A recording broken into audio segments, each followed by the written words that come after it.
Did I say this was coming never? Ah! There isn't a timeout chair big enough to hold me. Hey Phineas, I found this in the machine. Was this important?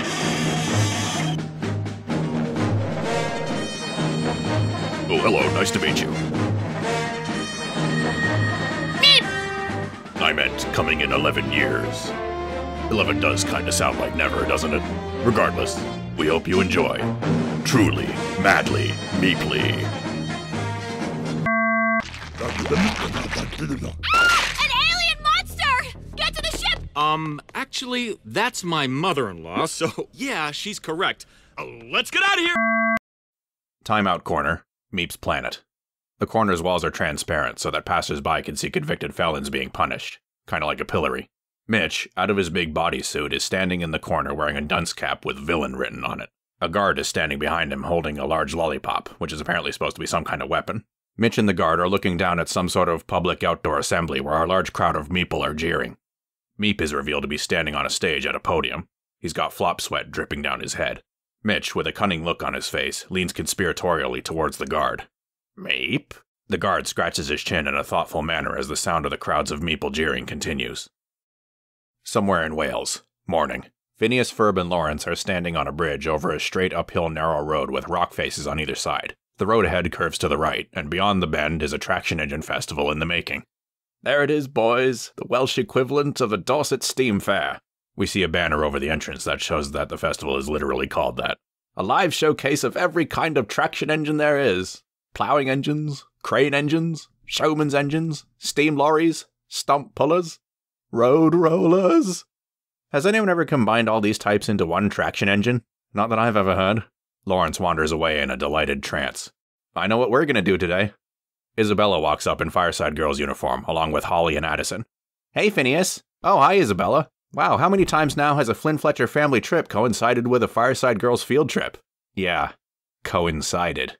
We're shooting for our announcing in another language patches at the Steam Fair. To this day, no North American Fireside Girl has ever earned one for speaking Welsh. Wow, do you think you know enough Welsh to pull it off? Let me show you. Gelly and Gwisgo Cedar.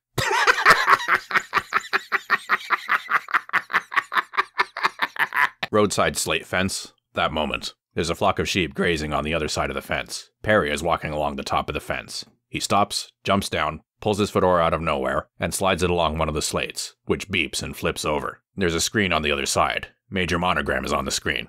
Hello, Agent P. As we discussed before you departed to Wales with your host family, one of our agents in training, Agent Triple H, will be assigned to Doofenshmirtz in your absence. A picture of a hairless, honking, huge-eared cat in a fedora appears on the screen. Perry tries not to grimace.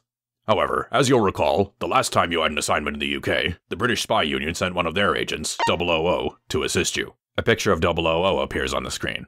Again, Perry tries not to grimace. Now it's time for the OWCA to return the favor. So today you will be helping 000 thwart his nemesis, Platinum Thumb. A picture of Platinum Thumb appears on the screen. I'm sending you the coordinates to the rendezvous point. The slate next to Monogram's screen flips over, revealing a sheet of paper with coordinates printed on it. Perry takes the sheet. Before you go, Agent P, I want your hat on my desk.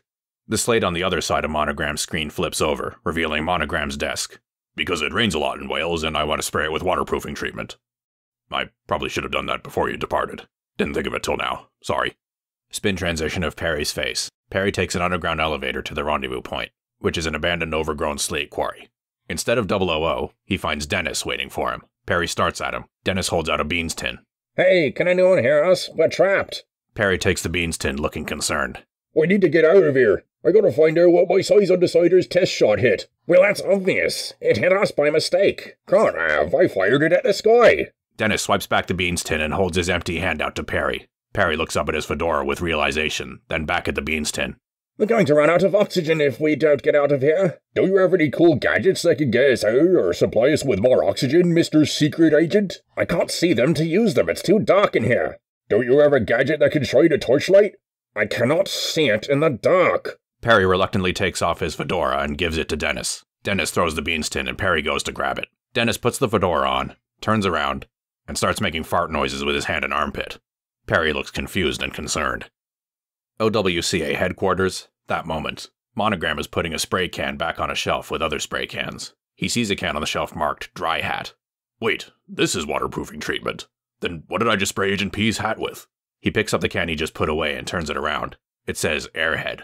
Oh no, this is brain scrambling treatment. I've got to warn Agent P before it kicks in. He starts to run away from the shelf. Carl yells off screen, "Sir, there's been a security breach." Oh, googly booglies, it's one thing after another. Monogram turns and sees what looks like Meap's mother-in-law. Oh, hello, nice to meet you. They shake hands. Just hold on, please. I'll be right back. Monogram walks briskly away. It's okay, Carl. It's just my mother-in-law come to play strangers again. The huge green blob slithers over to some security monitors. "It's not that, sir. It's Dennis the rabbit. He's not in his cell." When she sees Phineas and Ferb entering a doorway, she slithers away. "He's escaped. He might be trying to infiltrate the British Spy Union HQ." Bottom of the hill, around the same time. There's a brown and cream double-decker bus parked on the roadside. Candace is there with a girl in her late teens in a Fireside Girls uniform. "Welsh Phillips, Fireside Girls Troop 3 full 1 2 full." Welsh snaps a salute. Candace gives a half-hearted salute in return. "Candace Flynn, Fireside Girls Troop Unknown." "I've heard about you. You were in 50 patches in one day." "Yeah, I've heard about you, too. You were named after the language you speak." "Who's named like that?" "The bus driver for my local troop, that's who." I never thought about becoming a bus driver for Isabella's troop. Want to have a go? I've driven the Betty bus under stressful circumstances before. I can pull this off. Bus interior, about a minute later. Candace is in the driver's seat with Welsh standing behind her. She's looking out of the windscreen and some cars racing by on the left of the road ahead. "I forgot where I was. All you gotta do is drive up that hill under the bridge." Zoom in on Isabella, Addison, and Holly on the bridge waving to the bus. "And then parallel park between that Sentinel lorry." Zoom in to the top of the hill. A Sentinel lorry is parked there. A large machine is sitting on the lorry's flatbed. It has "Size Undecider" written on it. "And that steam tractor." A steam tractor is simmering a bus away from the Sentinel lorry. Ginger is there looking interestedly at it. "So that's what tractors used to be like." Back to the bus, Candace is driving slowly up the hill, looking tense. She sees a car overtake her, narrowly missing a car in the other lane. "Beep! You're going too slow, Candace. Put your foot down." The bus speeds up a little bit. Candace sees a car overtake on the left. "How did that happen? There's like a foot of clearance and we're surrounded by walls of jagged rock." The bus passes under the bridge. "Come on, Candace. This has got to be the longest stretch of straight road in the country." Candace looks up at the sky. "This is no place to go to pieces." Candace sees Mitch's ship in the distance heading towards them. "Ah! It's Mitch! We gotta—" She looks frantically around. She can see nowhere to pull over or turn around, and there's too much traffic coming from the other lane. "We gotta get out of here!" She puts the bus into reverse and starts backing down the way she came. "Oh, ruddy Yankees, you can't not drive on the left, can you?" Steam Fair, that moment. Lawrence and Grandma Winifred are there. Lawrence is staring avidly at a road roller. Winifred sees Mitch's ship fly over the festival. "Some foreigners will do anything to avoid driving on Wales' narrow, twisty roads with absurdly high speed limits." Bridge, that moment. The bus reverses under the bridge. "What is she doing?"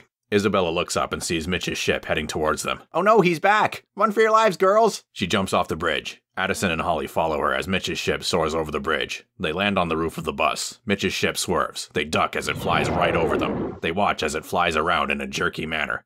"Looks like his ship is out of control. We might have a chance to escape." Isabella takes her sash off and uses it to swing down into an open window of the bus. Holly does likewise through another window. Addison tries to do the same, but she splats into her window, which is closed.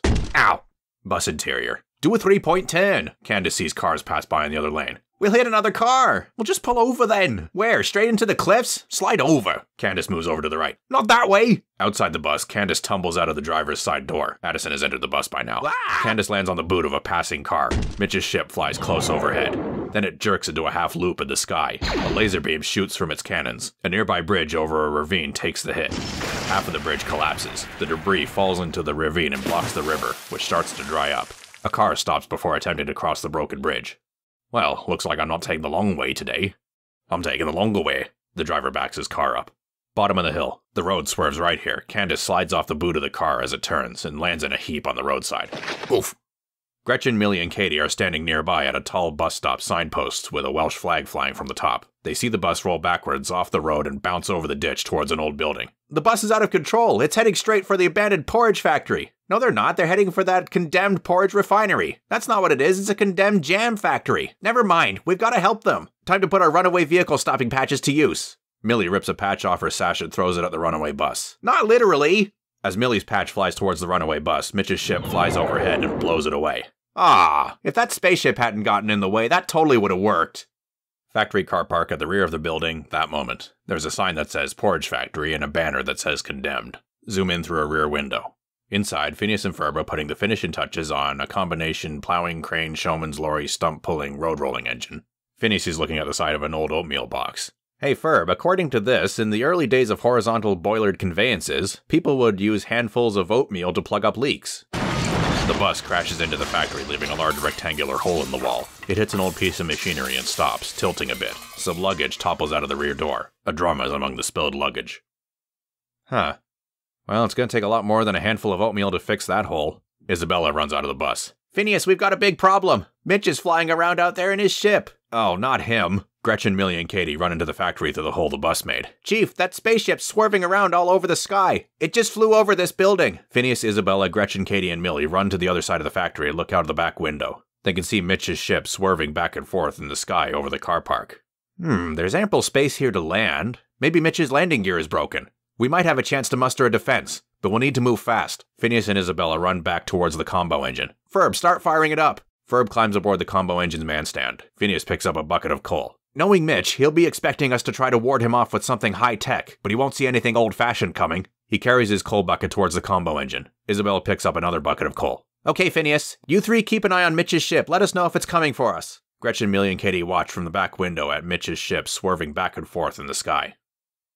Rendezvous point, around the same time. Dennis is wandering around in similar fashion to Mitch's ship. He's looking and acting all brain-dead. Perry is walking towards him. Dennis stumbles over the underground elevator base Perry used to get there. The fedora nearly falls off his head. A penknife falls out of it and lands on the ground. Perry runs towards the penknife. Dennis stumbles into a lever just as Perry is stepping on the underground elevator base. The elevator base shoots downward, causing Perry to fall down the shaft. In the shaft, Perry is unable to stop himself. Downtown Danville, that moment. On the side of a road, the elevator base pops out, and Perry shoots up out of the shaft and lands in the gutter. He looks around to get his bearings, spots something, and runs away from the screen. Zoom out to reveal Doofenshmirtz Evil Incorporated building in the distance. The jingle singers sing, Doofenshmirtz Evil Incorporated. Interior, Doofenshmirtz's lab, that moment. Doofenshmirtz is gloating over Henry, who he has pegged up by his big ears on a washing line. So, Henry the hairless, honking, huge-eared cat, you thought you could stop me from finishing my latest machine. Henry's fedora is lying on the floor beneath him. Now you will hover there and watch as I put the finishing touches on the Steelinator. A large machine is revealed near Doofenshmirtz.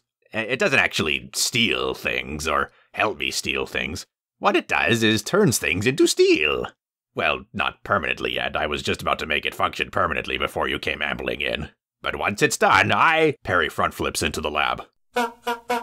No need to get upset, Henry the hairless, honking, huge-eared cat. It's just a platypus. Perry sees Henry's fedora on the floor and puts it on his own head. Perry the platypus!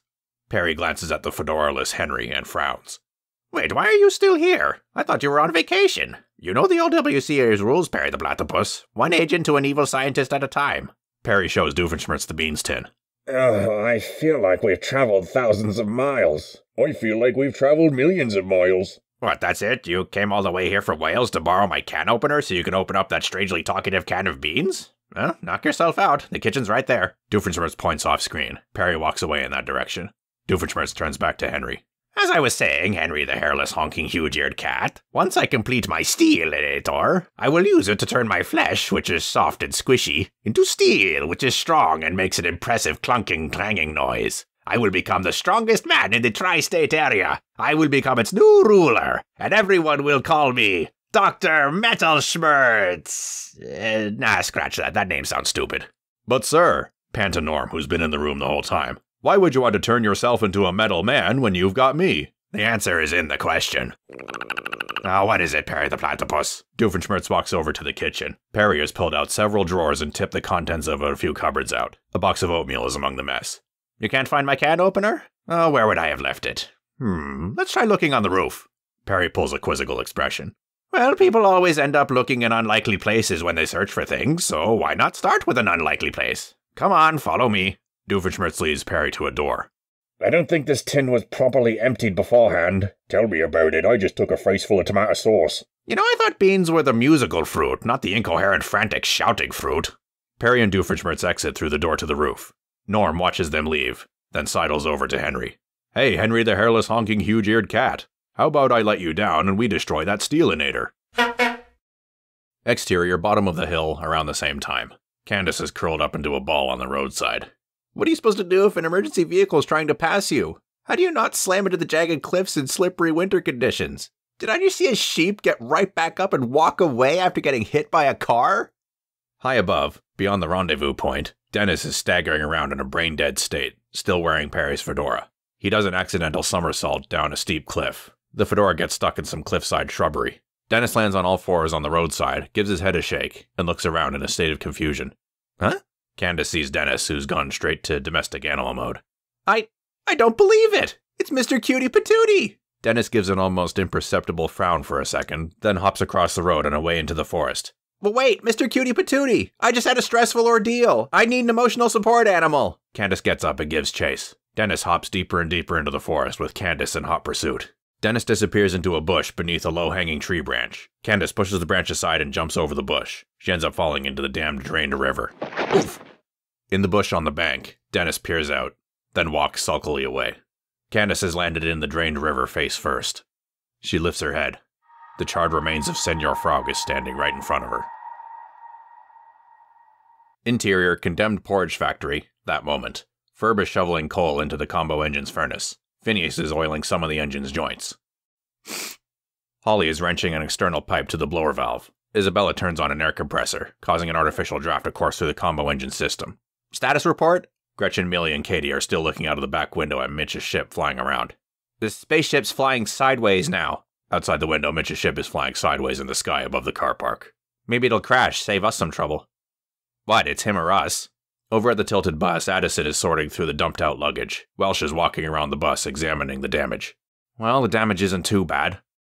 Oh, my Moobit's come off. Moobit? What's that Welsh for? It's not. Moobit's the name of my Bangaroo, those cute little hybrid animal plushies from Japan that were pretty big earlier this summer. I ordered one that was half frog, half cow. I've been using it as a bonnet ornament. Where's it gone? Welsh looks around in the debris.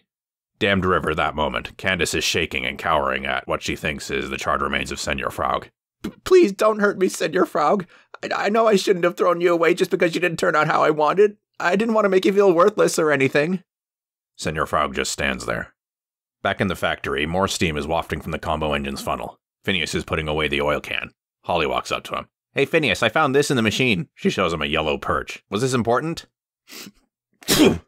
No, definitely not. Could you get that away from me, please? I'm allergic to yellow perch. Oh, no problem. Holly walks away from Phineas, swinging the yellow perch over her head. Not for nothing did I get my catch and release patch. She throws the yellow perch across the factory. It flies over the combo engine and through the bus-shaped hole in the wall. At the damned river, Candace is hugging Senor Frog. Yeah, I had you all wrong. You may not be cute, but you're soft and huggable. The yellow perch soars into the ravine and hits the debris from the bridge. The impact dislodges the debris and water breaks through the dam. Just what someone who's suffered an ordeal like I just had needs. Candace doesn't notice the rush of water behind her. Back in the factory, Phineas blows his nose and discards the used tissues into the combo engine's furnace. Update! It's landing in the parking lot. Looks like the landing gear thing's figured out. Oh no, Phineas, is the combo engine ready yet? Phineas looks at the combo engine's pressure gauge. Not even close! Mitch's ship touches down in the car park. Phineas, Isabella, Holly, Addison, and Welsh join Gretchen, Millie, and Katie at the back window. From it, they can see the ship's bottom ramp descend. The sinister singers sing, "He's Mitch. Oh wait, no he isn't, my bad." Meap runs down the ramp. It's Meap! Phineas and Isabella open the window. Meap jumps in. Meap! Oh look, someone named after the language he speaks. How weird! Awkward pause as everyone in the factory looks at Welsh. Welsh looks around. Hey, where's Candace? River, that moment. Candace is floating down the river, holding onto Senor Frog. Hey, you make a good flotation device, Senor Frog. Back in the factory. What's going on, Meap? Why were you driving Mitch's ship? Meap! What, do you not have your translation mustache? Meap shakes his head. There's a creaking noise. Everyone turns to see Ferb trying to pry open the drum with a crowbar. Wasn't that barrel on the bus? Yeah, I didn't question it at the time, but who brought that? Katie's trying not to look guilty. There's a pop as Ferb succeeds in prying the drum open. The fake beards from the treasure of Badbeard burst out all over the factory floor. One of them, the blonde dangly one, lands on the combo engine's canopy. Hey, it's the fake beards from Badbeard's treasure. I don't remember us keeping those. One of the beards, the black one with purple ribbons, lands near Millie. Meap runs and skids over to it, grabs it, gives it a little shake, then puts it on, and twists the ribbons. There's a clicking noise. It turns out to be a translation beard, and it makes Meap sound like Jeff Bridges. Where'd you kids get all these translation beards? No, wait, you still owe us an explanation for why you were flying around in Mitch's ship. You scared us, you know. Excuse me, we need an explanation first. We still don't know who any of these aliens are. I've told you about our adventures with Meap. The only thing you told us about those escapades was that Phineas called you cute. Isabella's face goes red. And I can prove it mathematically. Phineas shows them a sheet of paper with complex calculations written on it. Isabella's blush vanishes. Look, we don't have time for tedious exposition dumps. Let's speed this up. If I could write music, this is where the song would go. Welsh sings a brief exposition dump summarizing the A stories of the Chronicles of Meap, Meapless in Seattle, and Meet Me in St. Louis. There's a pause after Welsh's song is finished. How do you know all this? You only just met us. Doofenshmirtz's rooftop, around the same time. Perry and Doofenshmirtz are visible on the roof of the building, the canopy of which has been retracted. The jingle singers sing, Doofenshmirtz Evil Incorporated. Told you we might find it up here. Zoom in. Perry is struggling to open the beans tin with Doofenshmirtz's can opener. Here, let me get that for you. Doofenshmirtz takes the opener and the beans tin from Perry, and after a few seconds, manages to make a slit in the top of the tin. Oh, fresh air at last. Boy, this is tough stuff here. What is this triple O sounding can of beans made of, anyway? That's not my... Ow! Doofenshmirtz lets go of the can opener, which remains stuck in the rim, holds the bean tin to his ear, and taps it with his forefinger. Perry is massaging his wrist. A shadow looms over him. He looks up. The shadow looms over Doofenshmirtz, too. He doesn't notice. Could that be... platinum? Perry ducks. A large noose swings over him. It knocks his fedora off. The fedora lands on the top of the beans tin. Perry, the platinum! The large noose swings back the other way. Doofenshmirtz and Perry look up. Above them is a giant balloonie floating above the building and slowly drifting away. Doofenshmirtz drops the beans tin in surprise. Ow! Ooh! That's not my name. Nee! Perry picks up his hat and puts it back on. The noose swings back, catches Doofenshmirtz, and lifts him off and away from the building. Ah! Whoa! Wow! Balloonie, I can't believe you're back! Look how big you've gotten! You look like you've been hit by an interrupted test shot of a size undecidinator! It's called a size undecider. Interior porridge factory, around the same time. So yeah, sorry I gooned you all out, but the controls on Mitch's ship are all out of reach for my scrawny little arms. But his was closer, and I needed to get away from that angry mob. What angry mob? Remember when I said maybe not everything Meeple do should revolve around cuteness? Well, that didn't go over too well when I pitched them the idea. Flashback to the podium Meap stood at on his home planet. Meap is being jeered by the crowd and perspiring. We hear him in voiceover. And Mitch took advantage of my fox pass to cut a deal with the guy guarding the timeout chair. Mitch, out of his bodysuit, sneaks up behind Meap and pulls out from behind Meap's back the twiddly translator mustache and a photograph of Meap's wedding. His bride looks just like Meap's mother-in-law. The crowd is heard gasping and jeering harder. Flashback ends. Meap is showing the kids and Welsh the same wedding photo Mitch revealed to the Meeple. He showed everybody my off-planet wife, Muke Skyslither. Wow, she looks just like your mother-in-law. Looks like a huge green blob to me. Yeah, well, as far as huge green blobs go, I think she's really cute. Oh, and that made the Meeple turn on you more? Just because your wife isn't their idea of cute? Well, that's part of it, but there's a bit more. Meap turns to look out of the open window. From Mitch's ship, Skyslither comes down the ramp and oozes into the factory through the open window. She grabs a translation beard, the purple one, lying on the floor, gives it a little shake, puts it on, and squeezes the end, making her sound like Brian Blessed. It's also because I was once a space pirate. You were Badbeard the pirate? I suppose that's what I was known as in legend on this planet, but I doubt anyone knew I was an alien. I plundered many planets and buried lots of treasure all across the galaxy before I got popped. She puts an arm around Meap's shoulders. After I became an intergalactic security agent, Skyslither was my first caller. But we ended up falling in love. Aww. Meap convinced me to reform and give up my life of crime. And after I finally got out on bail, we eloped. Since then, I've been secretly trying to help him gather up all the treasure I've hidden over the years. But it seems residents of each planet have found every scrap of treasure I left behind. Until now, we've not found a thing. You see, translation beards double as secret storage satchels. Skyslither and Meap take their translation beards off and reveal hidden cavities inside them. They tip their beards over and gilded dollar bills pour out. Meap puts his translation beard back on. And the only way to open them is to put them on. Oh. Phineas Ferb and Isabella each reach out to pick up a translation beard. Skyslither puts her translation beard back on. Wait! Phineas Ferb and Isabella pause, their hands outstretched. Not all of these beards contain stolen currency. Some of them contain weapons of mass destruction. Phineas Ferb and Isabella promptly retract their hands, looking alarmed. Katie tugs at her sash, the way a nervous man tugs at his collar. Sky above Danville, around the same time. Doofenshmirtz is being carried across the sky by Balloonie. Balloonie, I can't believe you're back. I thought that Mitch jerk from space had kidnapped you. Or would that be rubbernapped you? There's a scraping noise from somewhere below. Doofenshmirtz turns his head. He can see his balcony, onto which Norm and Henry are pushing the unfinished Steelinator. Hey, I'll forget it. I don't care about my Steelinator plan anymore now that I've got Balloony back. So, Balloony, where are we going? You're going to tell me what I want to know, sockman. Doofenshmirtz looks bewildered for a moment. Then he sees Mitch, out of his bodysuit, is clinging to Balloony. Mitch, what's going on here? First Balloony's huge and now you're tiny.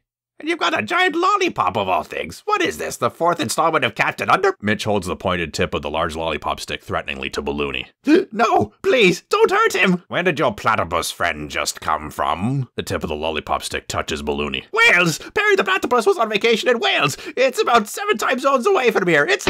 Mitch pokes a hole in Balloony with the lolly stick. No! Balloony starts to shoot backwards. What gives, Mitch? I thought you considered Balloony your best friend. Colin is a traitor and a fly-by-night flippity-gibbet. You can have him. Or what's left of him. Mitch lets go of Balloony and drops down. He lands in Meap's new ship, which is hovering beneath them. The top hatch closes and the ship flies away. Balloony starts shooting around in fart circles. Doofenshmirtz gets whipped around a bit, and then the noose slips from Balloony's knot and Doofenshmirtz starts falling. Perry soars up with a jetpack. He catches Doofenshmirtz and lowers him gently to the sidewalk. Oh, thanks, Perry the platypus. Doofenshmirtz and Perry look up at Balloony whizzing around above them. He's getting smaller as more air escapes the hole Mitch made. What are we going to do? He's going to be reduced to a rubbery clump again! Unless... Doofenshmirtz looks back towards his building. Norm and Henry are just now tipping the Steelinator over the balcony. Doofenshmirtz looks frantically around for a second, then swipes Perry's fedora. Sorry, but I need to borrow this. He throws the fedora at the Steelinator as it falls. It hits a button on the Steelinator, which fires a beam before it smashes to the ground below. The beam hits Balloony, turning him to steel. The hole is still very pronounced, and he's back to his normal size. He drops straight down. Doofenshmirtz catches him.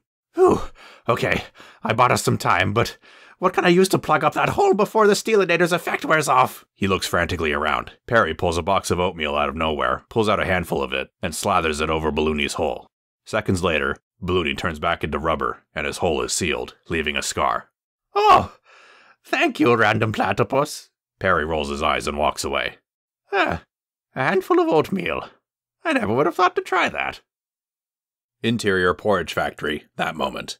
Meap and Skyslither are supervising Phineas, Ferb, Welsh, and the Fireside Girls as they're sifting through the translation beards. If you pick up a beard and it's heavier than normal, give it to me or Skyslither. Addison picks up a translation beard that turns out to be heavy and accidentally drops it. Oops! It bounces towards Skyslither. No need to panic. It's just some terraforming equipment. Skyslither grabs the bouncing beard and tosses it out the window. It bounces across the car park. There's a small burst. I doubt that satchel will hold for long, but we've got other beards to groom. Phineas finds a light translation beard with a pouchy bottom, puts it on, tugs on the pouch, takes it off, and reaches inside. He pulls out a fistful of gilded bills. And the lighter ones just have pirated money in them? Okay. Well, not all the lighter beards are entirely safe to try on. There's one that contains... Isabella tries on a light checkered translation beard and presses one of the squares. There's a whooshing noise. She vanishes and is replaced by a statue of Skyslither wearing the same beard. A swapping medium. Oh man, that's the commemorative statue from the fountain in my planet's capital. What are all the Meeple gonna think when one of my off-planet buddies... Oh, there's nothing to worry about there, Meap. Meap's planet, roughly that moment. Meeple are standing around a fountain spouting rainbows, going about their business. In the middle of the fountain stands a commemorative statue of Skyslither as a pirate. The statue vanishes and is replaced by Isabella wearing the checkered translation beard, which she takes off upon appearing on Meap's planet. Whoa! Nearby Meeple notice Isabella appear and shout. Several start running angrily towards her. Uh-oh. Some of the Meeple suddenly recognize Isabella and stop and hold back their fellows. They start meeping excitedly, and soon the crowd goes from surprised and angry to happy and reverent.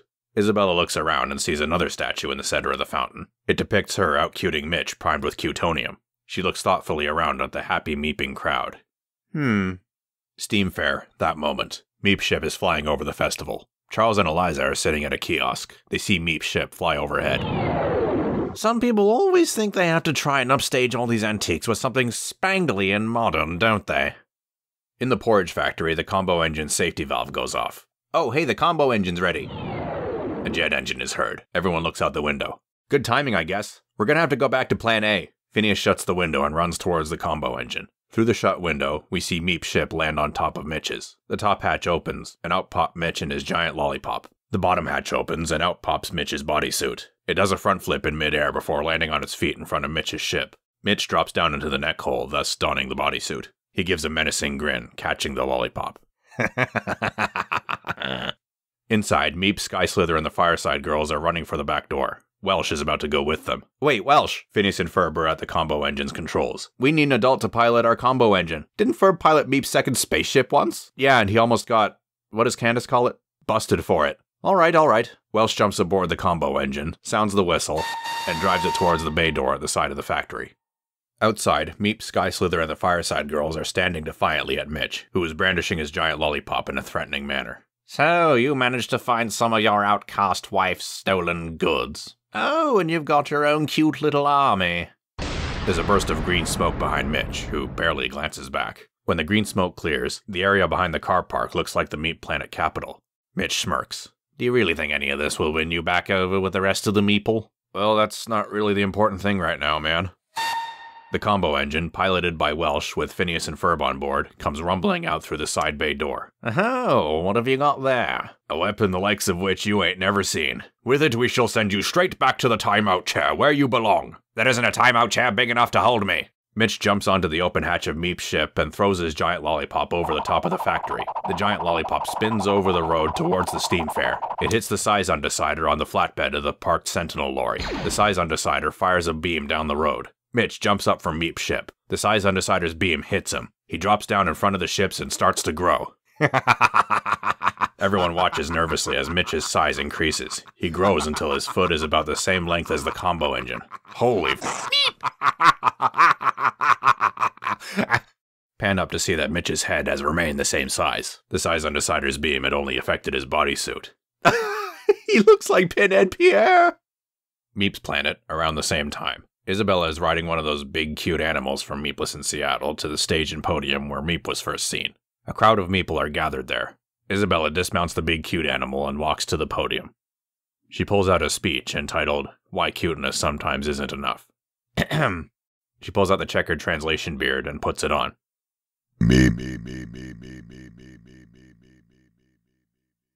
Some of the meeple nod. Others pull faces of understanding. Others shrug their agreement. There's a general murmur / meep of approval. Gradually, applause break out among the crowd. Exterior porridge factory, around the same time. Oh well, still going to squash a weapon. Mitch raises his giant foot. Sky Slither grabs a Meap and shields him and the Fireside Girls, while Phineas, Ferb, and Welsh abandon ship. Mitch's giant foot comes crashing down on the combo engine, the boiler of which explodes underneath. The translation beard that landed on the engine's canopy goes flying into the air and lands on Phineas's nose. What the? Mitch's leg crumples from the force of the explosion. Sky Slither zips over and gives the damaged leg an uppercut, sending Mitch's bodysuit toppling backwards. Wow! He misses both spaceships and brings the terraformed Meap Planet landscape down. Phineas pulls the translation beard off of his nose. Underneath there is a large blue ball stuck in his nostril. It starts flashing. Alas! You found a detosphere! And it's been activated! It'll blow within a minute! What? Steam Fair, that moment. Charles and Eliza are at their kiosk, overseeing a traction engine belting a saw bench, with people watching. All spectators are reminded to stand well back during the kickback demonstration. About half of the crowd takes a few steps back. The rest of the crowd backs up, grinning. Where is Welsh with the American Fireside Girls? A blonde lady in a red boiler suit and steel-toed boots is standing on the traction engine's canopy with a bucket full of scrap wood blocks. She starts throwing some to the saw bench. The saw shoots the wood blocks straight to the back of a billboard. The spectators murmur with interest. Some applaud. Two of the kickback wood blocks overshoot the billboard. On the other side, which is revealed to be a painting of a foggy nighttime outdoor scene, the two blocks hit the size undecider, causing it to fire 2 shots in the same direction as the last one. Back at the factory, Ferb and Meap are trying to pull the detosphere out of Phineas's nostril. It won't move. It's stuck! What do we do? The glowing and flashing picks up the pace. It's going to blow! Get behind me all! I shall repel the blast! Welsh ushers the Fireside Girls behind Sky Slither. Ferb and Meap remain, looking torn. Phineas is panicking. Hey, Phineas! Candace, soaking wet, climbs through the car park hedges holding Senor Frog in one hand and the yellow perch in the other. Bless you in advance! She throws the yellow perch towards Phineas. Phineas takes a step back but trips on the translation beard and falls down. The yellow perch lands in front of him. The size undecider beam hits Meap. Ferb turns Phineas around to face the factory. The detosphere fires from Phineas's nose. Meap shrinks just before it can hit him. Instead, it hits the condemned porridge factory, blowing it up. In seconds, all that's left standing is the front wall of the factory, the bus, and the statue of Sky Slither. Shrapnel from the factory bounces off of Sky Slither's body, which shields Welsh and the Fireside Girls, as well as Candace, Phineas, and Ferb, who've jumped behind her. Thanks, Candace. I always knew Phineas sneezing would have catastrophic results.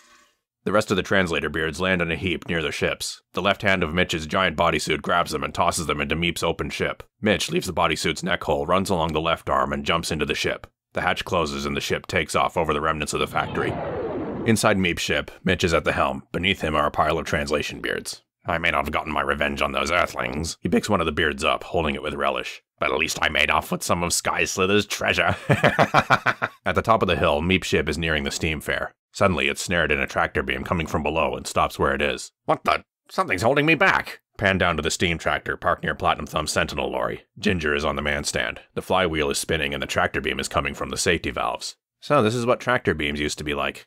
Inside Meap's ship, Mitch is pressing some buttons and jiggling the steering wheel. Oh, come on. Gotta be some way to break free from this primitive... Mitch looks in the side view mirror. He sees what appears to be a large red dragon standing in a grassy field with overcast sky. I don't believe it! A dragon! All my life I've wanted a dragon for my collection! Mitch presses the eject button on the dashboard. The hatch is open and Mitch is launched backwards from his seat. The translation beard he was holding flies out of his hand. He soars over the road towards the large red dragon. Woohoo! Come to Big Mitch, my new favorite pet! Mitch splats into the space above the red dragon. Ow! Mitch's twiddly translation mustache falls off his face and he drops to the ground in front of the dragon. Turns out it's a Welsh flag from the bus stop that got hit by the Size Undecider's second kickback-induced shot and was draped over the remains of the condemned porridge factory's front wall, held up by Candace, Welsh, and the Fireside Girls. The translation beard Mitch was holding falls and hits the Size Undecider's controls. It fires a shot at the Welsh flag, restoring it to its normal size. Phineas and Ferb peer out from behind the flag, see Mitch lying dazed on the ground, and step out of the hole the bus made in the factory's front wall. I guess it worked, Ferb. Good thing you do such a spot-on impression of a dragon. There's a whooshing noise. The statue of Sky Slither disappears. Isabella, wearing the checkered translation beard, appears in its place. She takes the beard off. Good news, everyone! I convinced the Meeple that Meap wasn't wrong. She looks around, realizing that most of the factory's been destroyed. Where's Meap? Down here. Isabella turns and walks towards the front wall. Phineas and Ferb look down. They can see the twiddly translation mustache beside Mitch. Meap is barely visible wearing it. I can't thank you enough. All of you. But, might I ask for your help one more time? I'm not too sure I'll be welcome back on my home planet at this height. Spin transition of Meap's face. Top of the hill, late afternoon. We see the painted side of the billboard. A beam fires at the ground. Meap appears, back to his normal size. Meap! Okay, he's back to normal. Phineas and Ferb are revealed to be manning the Size Undecider. Ginger is still on the man stand of the steam tractor, which still has Meap's ship in its tractor beam. The rest of the Fireside Girls are standing around a roped-up Mitch's bodysuit. Candace and Welsh are holding Mitch. Sky Slither has a pile of translation beards in front of her. Isabella tosses the twiddly translation mustache to Meap, who puts it on. That's better. Thank you all. Now we must return home. Okay. Ginger pulls a lever on the steam tractor. Wait, not yet! The tractor beam is shut off. Meap's ship plummets. Sky Slither jumps over Ginger in the steam tractor. Meap's ship bounces off her body. Phineas and Ferb jump down from the Sentinel lorry's flatbed. Meap's ship lands on the Size Undecider, smashing it to pieces. Sorry, I forgot there was no one in there. Boy, whoever owns that machine's not gonna like this. Doofenshmirtz's rooftop. That moment. It's nighttime in Danville. 000 and Platinum Thumb, both shrunken, are exiting the beans tin, the lid of which has been lasered open. Well, that was a waste of a day. Yes. Where do we go from here? Want to play Noughts and Crosses? No. Top of the hill. Later. Meap and Sky Slither have Mitch and the translation beards aboard Meap's ship, which is hovering. Thank you for your help, everyone. Especially you, Isabella. Yes, thank you for convincing the Meeple to welcome back my husband. Isabella is revealed to be wearing an announcing in another language patch on her sash. It was nothing. Bye. Bye, Meap. Until we meet again, my friends. The hatch closes and Meap's ship takes off. Well, none of us may have gotten an announcing in another language patch for speaking Welsh, but there can't be many Fireside Girls who've gotten one for speaking an alien language. Only 'cause you cheated. Oh yeah? Who smuggled those translation beards on our trip in the first place? I didn't know they were full of weapons of mass destruction. Keep your voice down, we're right next to the steam fair. You won't mention the combo engine's boiler exploding, will you? News of a boiler explosion at this day and age will be murdered on the preservation movement. Fine, I won't bust Phineas and Ferb for blowing up that derelict building. Well, technically that was your fault, not that I'm not grateful to you for saving my life. Spin transition of Senor Frog's face. Exterior airport, nightfall. Welsh is watching a plane take off from her bus. She then turns the key in the ignition. She spots something down by her seat. Oh, here's Moobit. She picks up a bangaroo that's half frog, half cow. It looks nothing like Senor Frog. What did I just let Candace fly off with, then? Interior airplane, that moment. Phineas Ferb, Candace, Lawrence, and the Fireside Girls are on board. Candace is holding Senor Frog, who we zoom in on while a spooky music sting plays. Welcome everyone to the world's widest game of musical chairs.